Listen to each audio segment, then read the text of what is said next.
Hey everybody, Justin Worden, and you're watching What's New in Electronics. We are here on the floor of IPC APEX 2025 in Anaheim, California. I got a good friend and a working colleague, Ross Berntson, President and CEO of Indium Corporation. How you doing, Ross? Great. It's great to be here on the show floor again and seeing lots of old friends and seeing a lot of new people, a lot of young faces around. It's been really great to see them. Yeah, I'm glad you brought that up because I've noticed that as well. I feel like there are a lot of new faces walking around the trade show floor. Yeah, we have a few young guys here who have come up through the ranks. You know, we got a great program at Indium where we have interns come in and they learn a lot and then they march through the ranks, and we got two of them here right now and they're just presenting papers and meeting with customers. It's great. That's like the perfect transition. It's almost like we might have rehearsed what we were going to talk about before we did this, but I want to go back to that because these trade shows, let's be honest, they cost a lot of money. It is a big investment to bring your team, your company. I can see the top of your booth from here. It's a beautiful booth. You guys spared no expense. You go and sponsor shows like this to really push your brand out there.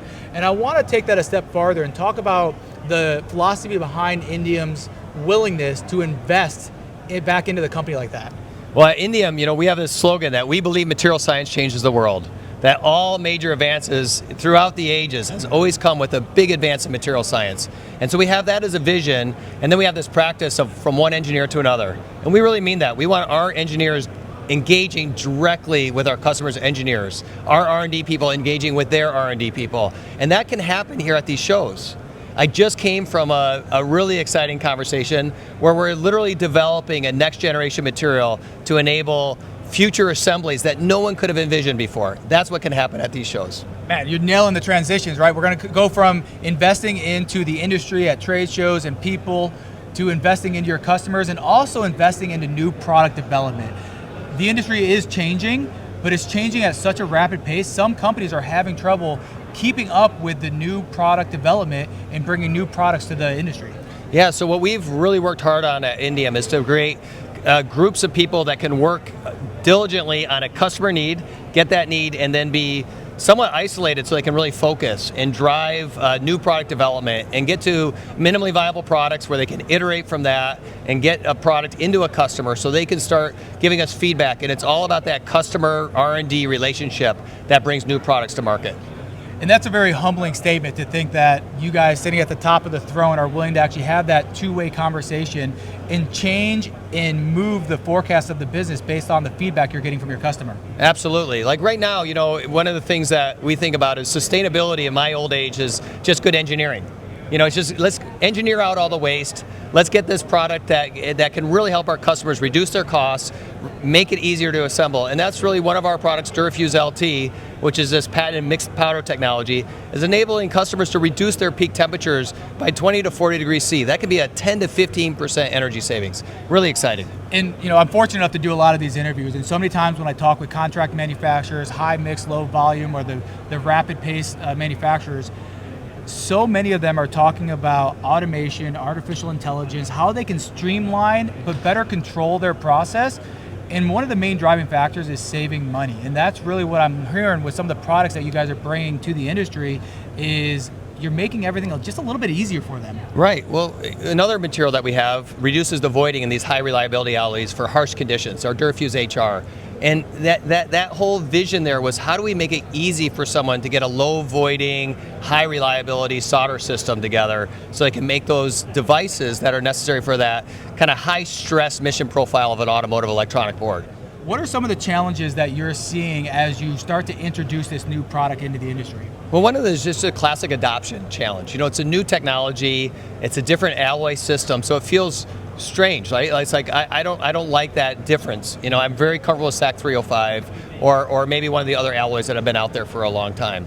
And then the other is just how do you get to a point of enough data to have that trust that this is worth it?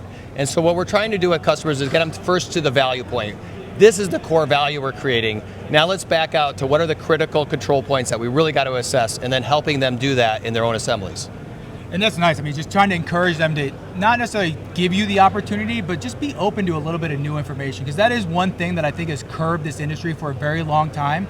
I feel like the last year, we're starting to see a little bit more openness as older engineers are maybe retiring or what's going on. Hey, watch out. Yeah, I'm sorry. I'm not trying to pick on anyone, but there is, you know, is that what's if it's not broken, don't fix it, right? It's that mentality. But you know, in my specific industry that what we sell, I mean, there's new technology in things as simple as paper, let alone paste like what you're offering. But in addition to paste, Indium is such a much larger company than what some people may believe. What are some of the other products or verticals that you're working in? Well, you know, we talked about AI earlier, and these big AI processors and all this new semiconductors, this fine nodes, these sub 10 nanometer node devices are getting hotter and hotter and hotter. So a big area of investment in R&D for Indium is thermal management.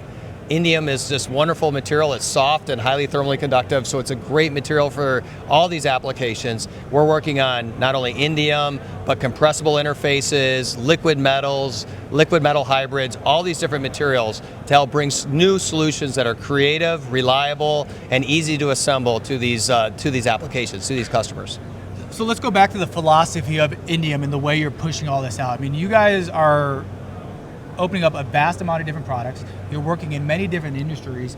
How is it that Indium is able to capitalize on all this opportunity and make sure they're pushing this out to the marketplace? Yeah, so I have groups of people that really starts with our product management, and they focus in on an application space, and they go deep and become experts in that space. And then they bring all that insight back into our engineering and R&D team, but within their area, and they work as a team. It's really not a one-person deal here. You can't have, one person can't do it all. You need that team, that customer interface out there in the field, bringing the insights into our engineering and R&D teams. They do development work, they bring that to the factories make those prototypes and get them out to the customer. So it's that whole loop, but it's doing that not just as one entity, but that's happening in many, many different groups at Indium Corporation in many application segments. All right, so for the next question, I'm going to take the spotlight off Indium, and I'm going to come at you more of an industry expert. What are some of the biggest changes you've seen over the last few years, specifically with not just solder paste, but just with electronics manufacturing? Yeah, so I mean, you know, everything keeps getting smaller, right? Miniaturization continues to be a big challenge, but so that's been happening since I joined the industry back in the 90s. But what's different now is the challenges that come with warpage. Warpage has been with us for a while, but it's getting very extreme. And as that happens, we need brand new materials and new ways to process these products. And then one other thing is the other big one is the demands on the thermal management. It's just the demands have gone off the charts, and trying to figure out novel ways to manage that has been a really big challenge. Do those challenges create new opportunities for product development, or are they almost forcing companies like Indium to evolve and bring new products to the field? Both are happening. They're forcing us to go all the way back to our fundamental manufacturing techniques and bringing on new technologies and really new standards of quality that deliver the ability to meet the needs of these applications. You know, I've gotten to know you, Ross, a little bit over the last few days. I feel like those challenges and having to go back there is something that kind of makes you happy. That sounds fun. It's really exciting, right? It is. It's really fun. Getting back in the lab and creating new products. But you know, I think a lot of people here at the show know Indium. But if they want to inquire about some of the new products, or even some of the products they don't know that you have, what is the best way for them to get a hold of Indium? Yeah, I mean, it's like classic, right? Our website is just full of information, and we also have sales and technical teams distributed throughout the whole world. We're truly a global company. We have big expansions going on in Malaysia and China right now. India's booming, and we have teams distributed throughout all those countries to support our customers. Yeah, I even heard a rumor that you have one of the best distributors in Mexico. Did you hear that? I did hear that. I think they won an award here today. They did win an award, but the spotlight's not on me, it's on you, Ross. Thank you so much for all your time. Thank you so much.